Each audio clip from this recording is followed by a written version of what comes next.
Good afternoon, everyone, and welcome to our YouTube Live, our October Hot Stock panel. My name is Glenn Tompkins, Senior Instructor here at VectorVest. Always my pleasure to be here and glad to have you here. But welcome to our YouTube Live channel. For those of you who may be new to the channel, take a moment right now if you can. If you look down below this video, you should be able to hit the subscribe button. Let's see how many new subscribers we can get to this today, especially if you like the content. And also, if you like what's going on, don't forget to hit the like button as well. Today, we're going to have 7 picks from 3 different people in the panel today. Myself, Steve Chappell will be with us as well. He's our Manager of Systems.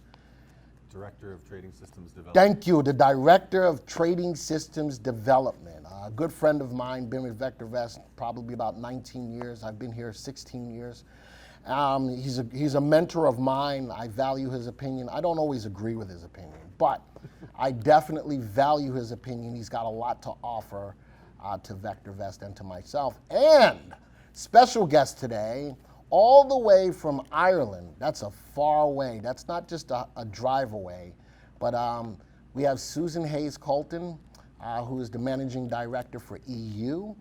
She's an economist over there as well, so she's got a lot of insight as to what goes on in our market, but specifically what's going on in the EU. And she's extremely knowledgeable about what to do in the software, and she is the host of Fantastic Female Fridays right here on the YouTube channel as well. So there's a lot of great content on our YouTube channel. So that's why I say if you like that kind of content, please subscribe to the channel. The Hot Stock panel is all about every month we find stocks for you to take a look at. And we walk through what goes on with the company, why we like the company, and then more than that, we walk you through good entry and exit points on those companies as well. And if you go back in time, I think a lot of our picks have done very well. I know that some of Steve's picks have done extremely well after the Hot Stock panel, so it's definitely a place to come and get some insight and some knowledge on stocks that you may or may not know about. If you look down below this video, you will see the VectorVest merchandise store. You can purchase your own mug if you do not win yours. So this is all about stocks, and stocks that you can trade through. A lot of times, election cycles can be very volatile. So we're going to try to find you some stocks to take advantage of during this most recent upcoming election. So you're going to see here on the VectorVest software, we have the 7 stocks that we're going to talk about. Write them down so that you'll have them all. And I think tomorrow in the Jockey Club, Steve, whoever does it, I think we'll put a list of these out there for people in the Jockey Club as well. Talking about the Jockey Club, if you're interested in taking a trial to the VectorVest software, Joey will put a link in the chat for you, especially if you're not a subscriber to the software. It's a super low price. I believe it's 99 cents for 30 days. Take the trial, folks. But you got to click on the link that Joey puts in the chat to take advantage of that. It's www.vectorvest.com/YT. Because we are podcastable, so I'm putting that out there for people who are listening by way of podcasts that they can take advantage of it as well. www.vectorvest.com/YT. We do have upcoming the Financial Freedom Summit, 3 days, learning how to utilize the VectorVest software, no matter what type of investor you are. Steve Chappell has a presentation within that summit, that free summit. Susan has a presentation within that summit, and I will be your humble host for the 3 days of the free summit. So right now, you should be looking at the watch list of the stocks that we're going to talk about today. Here are the 7 stocks. My first stock in this list will be Wst West Farm. All right, and there's a lot of good information that I have in regards to the stock. Let's get into what the stock does. It's a manufacturer in the design and the production of technologically advanced, high-quality integrated containment, as in vials, and delivery systems for injectable medicines. So we all know what's going on with COVID-19. And I like this stock from the standpoint of being in that space without being a company that's got to come up with a vaccine. Think of it from this perspective. When a vaccine does come out, they're going to need needles, right? Or some kind of an injection system. And one of the things that West Farm has is a good guided system to help when they inject, especially for different types of medicines, to get under the skin and guide the needle. I don't think that's going to be especially needed if they stick you in the arm for the vaccine, but it is something that they are working on outside of just the COVID-19. But whoever comes up with a vaccine is going to need these injection systems, and they also are head of the game in their industry for their vials and their lack of getting bad stuff into their vials. They work with a lot of different other companies, and they have partnerships with these companies. So it is a solid company that's been around. Self-injection, I actually can associate with that because I have to take blood for my insulin or for my blood sugar levels. So having that in a more comfortable manner, they've gone out and done a lot of different things in self-injection. And of course, the intradermal delivery, the adapters that are utilized for injecting drugs into your body. They have grown 106% over the last year. Even prior to COVID, when I go bring up the stock, we'll take a look at that as well. And a lot of other things. Actually, let's go analyze the stock. We'll start there. WST, it's in the New York Stock Exchange, and it is optionable. And that's important. As I get further into this analysis, that stock being optionable does play a role. Now, one of the things that you'll see is that the stock is trading at $294 with a value of $124. So this is an overvalued stock, which means people are willing to pay a premium to own the stock. It doesn't make it a bad stock, but I think that with them being around as long as they have, and with all of the things that they have in the pipeline as far as products within this industry, is making it enticing for people to get into. And if that many people are getting on board with it, it's going to drive the stock's price higher than the value.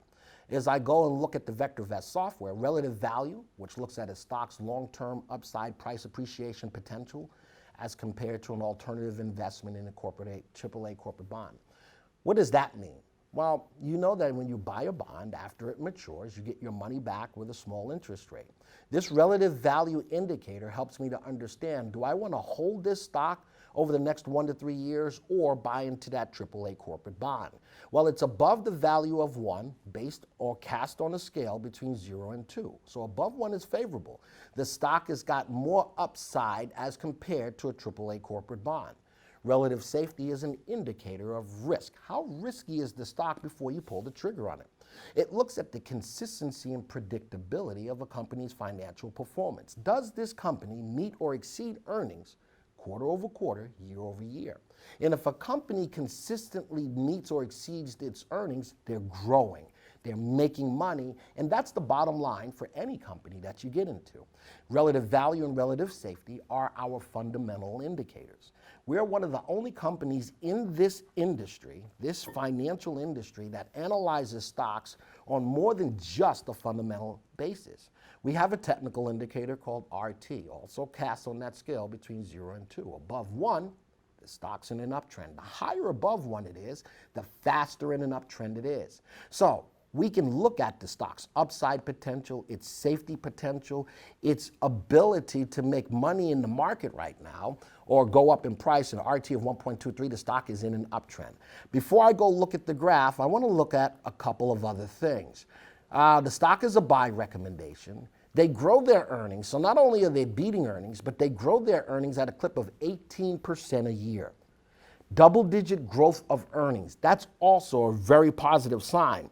Looking over the last 4 quarters, this company has beat earnings 8 cents more than earnings expectations, 10 cents more than earnings expectations, 19 cents more than earnings expectations, and most recently 34 cents over earnings expectations. So not only is the company beating earnings, but they're growing that earnings quarter over quarter and getting stronger and stronger. Now, the stock also pays a dividend, which is important when I looked at that stock. Why? Because if the stock goes down, I know that this is a good long-term stock, but if the stock does succumb to a pullback, what's a good way to stay in that stock long-term without having to get out and get back in?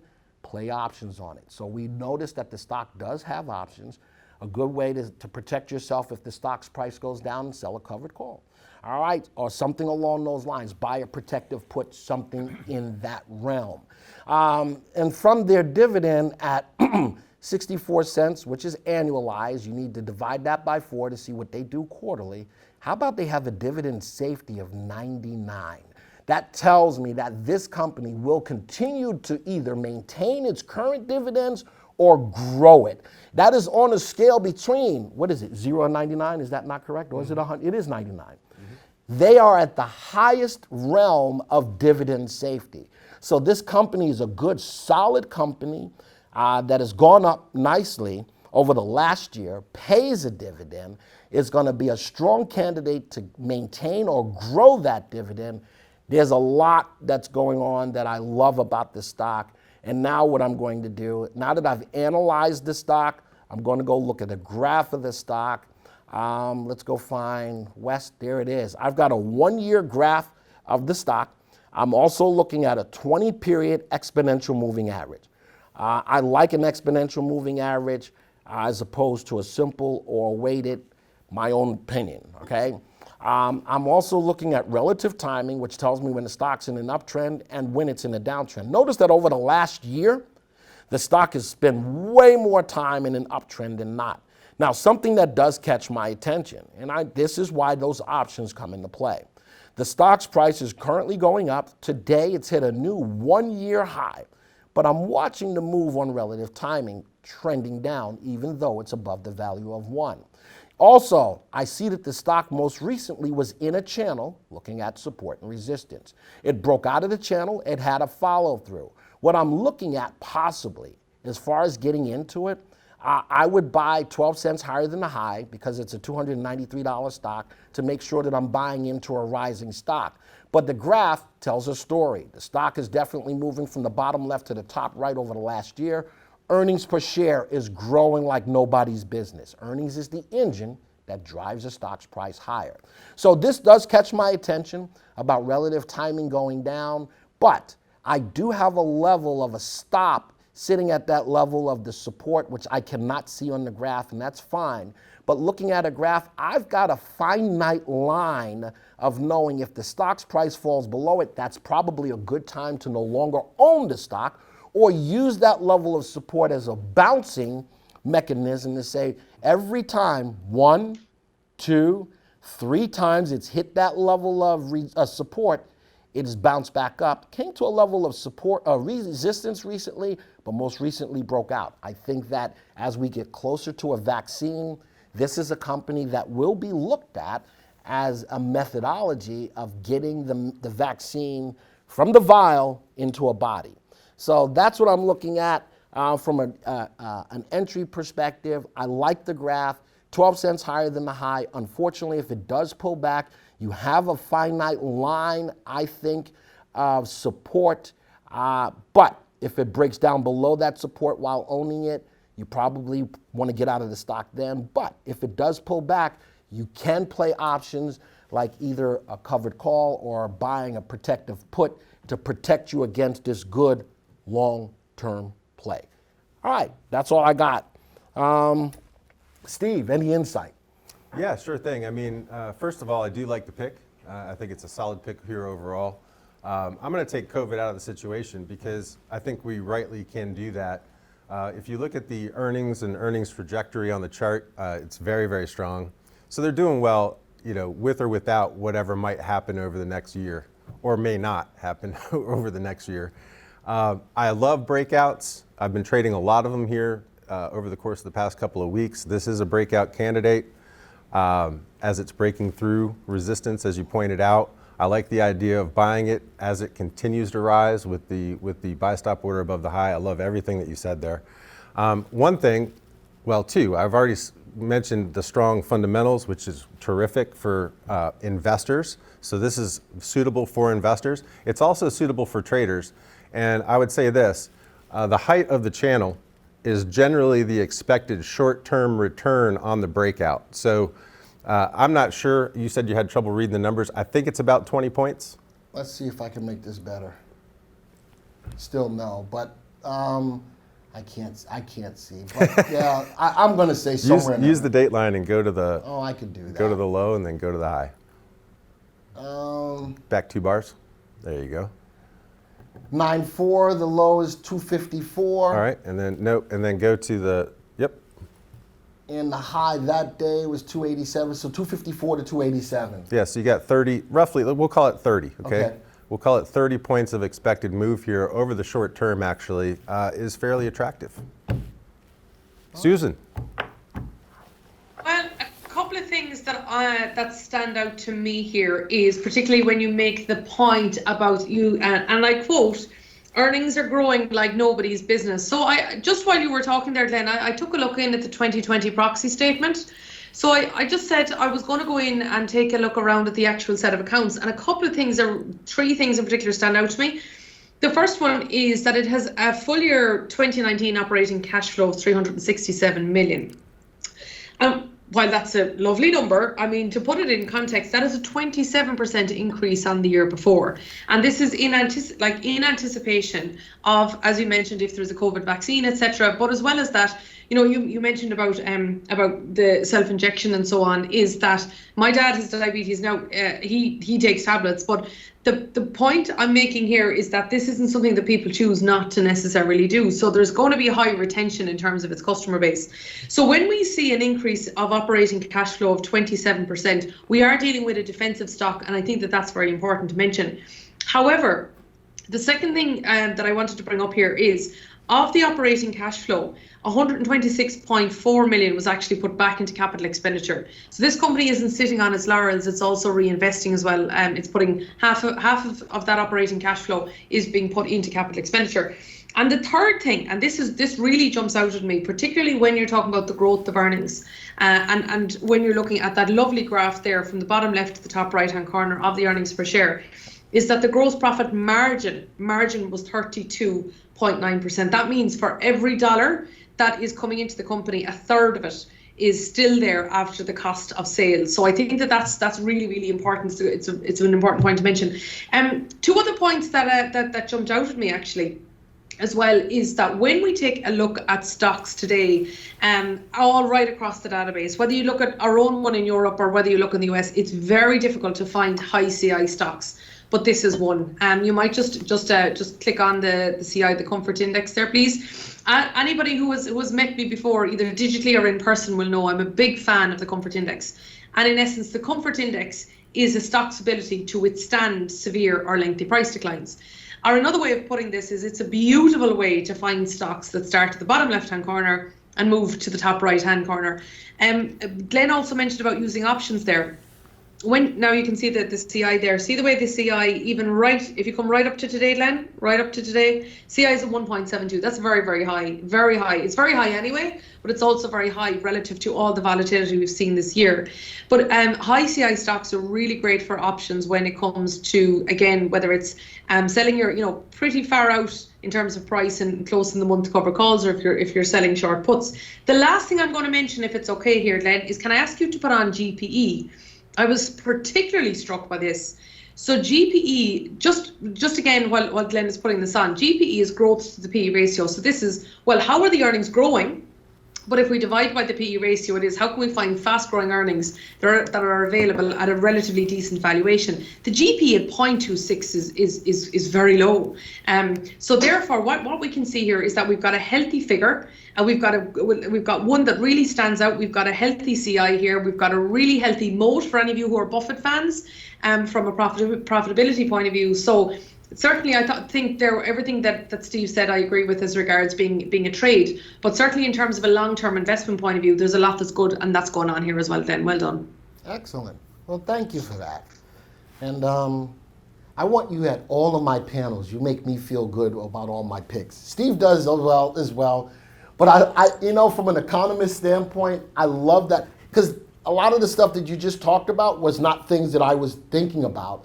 And I like that insight from that whole perspective worked out well. So Thank you for that. All right, let's go look at the second stock. And my second stock was clean energy. All right, so let me break down why I like clean energy.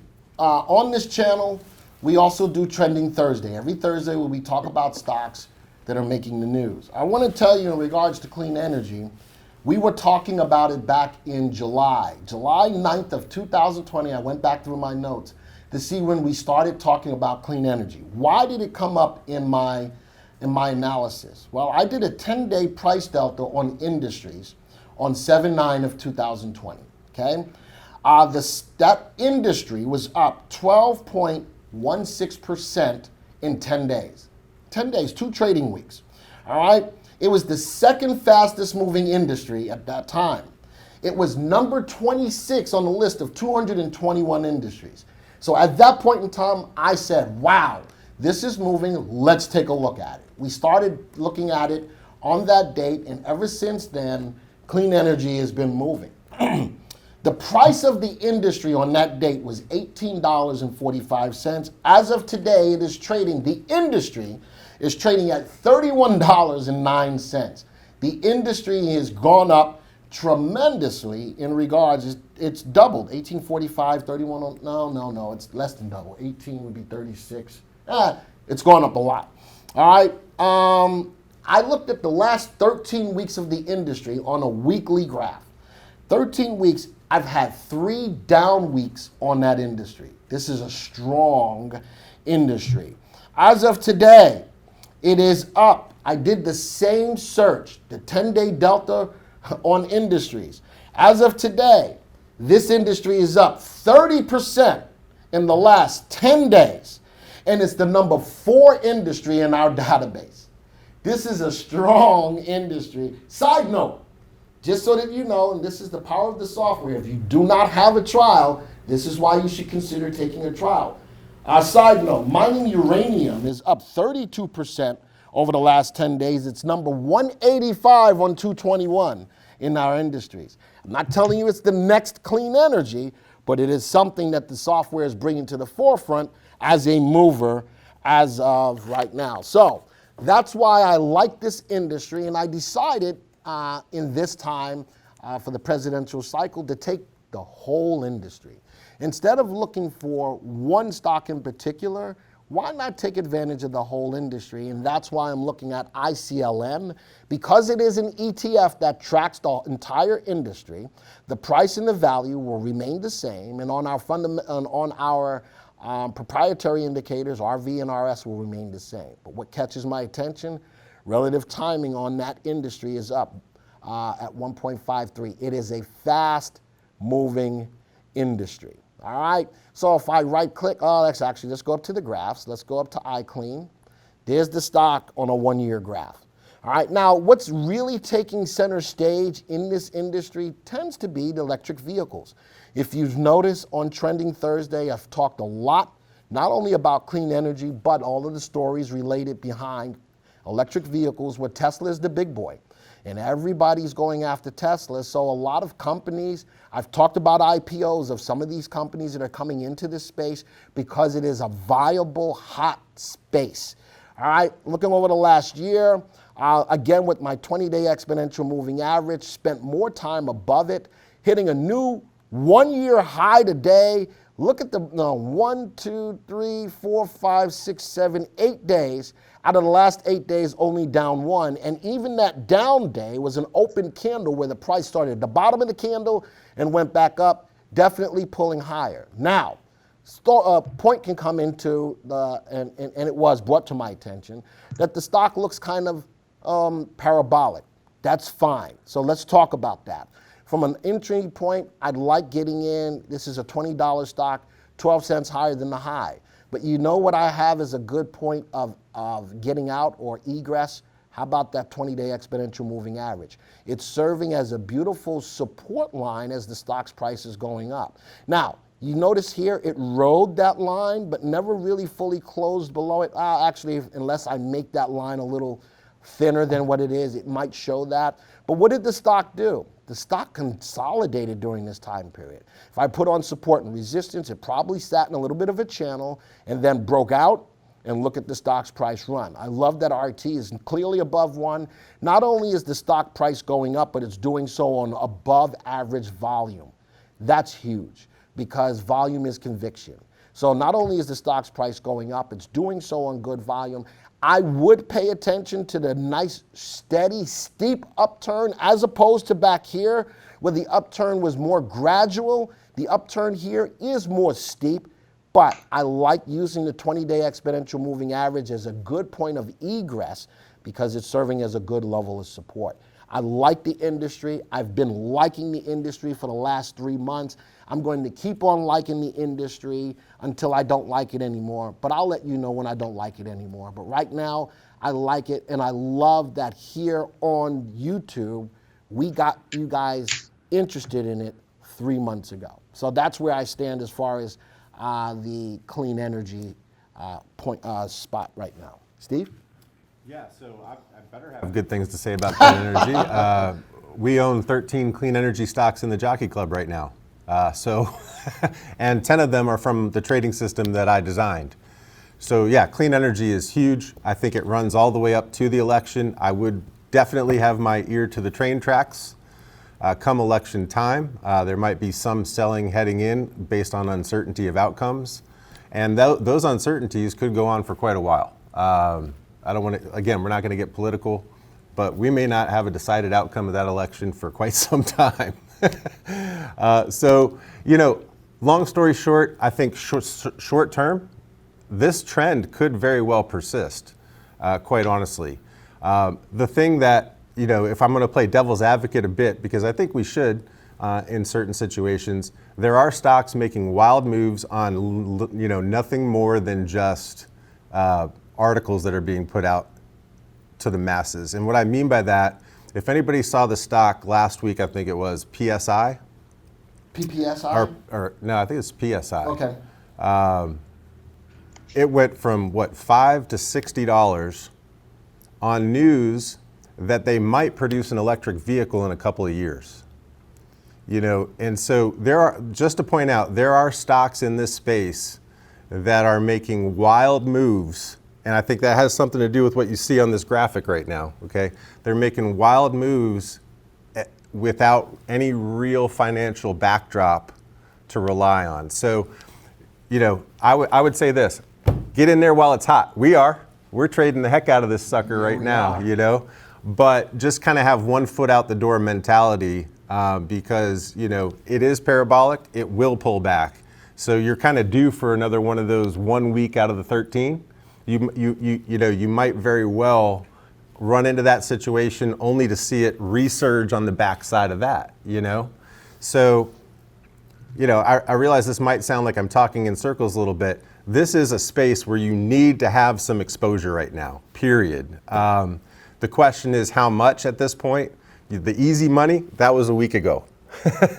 You know, so I think starting small might make some sense here. And what I would look to do maybe, Glenn, just to build on what you've said, I would look to buy it just as you said, but maybe start small.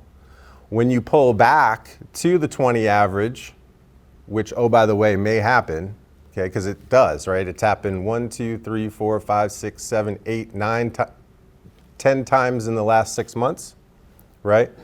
That's when I would look to add back to this position, not as it's falling to meet, but as it starts to bounce and rebound back up from, okay? And if Democrats take full control of government, in other words, if you have House, Senate, President, clean energy is going to be big for years to come. You want some exposure to this space. I took too much time. I'm sending it over to Susan. Right. Well, I think that this area has been talked about so much over the years, but it's often been talked about in, you know, feeling the love and kind of been in fluffy terms. And I'm just really interested in how this conversation has been moving forward, because we have gone from an environmental angle, which is, yes, we should all be doing this. We should be doing this. We should have been doing this yesterday. But I remember writing an article back in 2014 just about that. Does your money lie where your values lie? In other words, does it actually make financial sense to invest in green energy? And back then, I have to say, it really didn't. Whereas, let's look at what's changed since. Okay, so number one is the ESG whole area. The ESG trend, investing in stocks that have good environmental, social and governance metrics, that is something that has changed. And there was a comment recently on CNBC, which basically said that this was the year that the ESG theme has particularly, made its mark, and it's the year that it's really taking to the fore in the US, whereas it's been like that in Europe now for quite some time. In my views last year, I wrote about when the first ever ESG fund ETF had actually passed over 1 billion assets under management. That happened in Europe as opposed to the US. The fact that it's taking place in Europe now is really, really driving that forward. The second thing that we always have to be concerned about, and here I suppose, here's where I'm going to play a bit of a devil's advocate, is that does it actually do green energy companies actually make money, right? Now let's leave Tesla alone, right? Apart from that, does it actually make money? And to a large degree, it hasn't. And that's why a lot of the green energy ETFs of the past didn't make any money, because the companies that comprise them didn't make any money. But you do now have to say, now we're dealing with really, really, really big buyers. We're dealing with massive buyers. Actually, just today, yesterday, it was published that there's going to be £160 million made available to upgrade ports and infrastructure across communities in Northern England. It's going to see that's going to see the basis of 2,000 construction jobs created rapidly, and will enable the sector to support up to 60,000 jobs directly and indirectly by 2020. That's what's happening in the UK. If you take a look at what happened in the stimulus budget that was announced post-COVID in the case of the EU, a whole third, 1/3 of the entire amount of money, that was over €1 trillion agreed, 1/3 was due to be spent on cutting carbon emissions, and so therefore we can see that there's massive buyers, really, really big buyers in the audience, or in driving this. The other thing as well we have to talk about that's different today than a couple of years ago is the next demographic. When you take a look at Gen Z, right? So Gen Z are the people that are making a huge impact today, massive impact today in our environment, literally in our environment. These are the people, Gen Z would be people who were born from around about 2005 onwards, right? So if you look from that point onwards, that's what I'm talking about. These are the people who are going to march for the environment. These are the people who are conscious consumers. So they are voting with their pockets, and they're voting with the Twitter accounts and their Snapchats and their Instagram lives. They're empowered, and they're actually pushing companies now to question what about the sustainability of our supply chain and so on. So I think for all of those reasons, I think that it is a really interesting prospect, but I would definitely say, when it comes to green energy, we do need to make sure that the companies that are making waves, as Steve said, in this space, the companies that are making waves, we have to make sure, are they also making profit? Because at the same time, as you've heard both of those guys, both Glenn and Steve, say several times, is that money goes where money grows, and that has to be at the core of when you're combining this. Otherwise, you can leave it to the government to invest.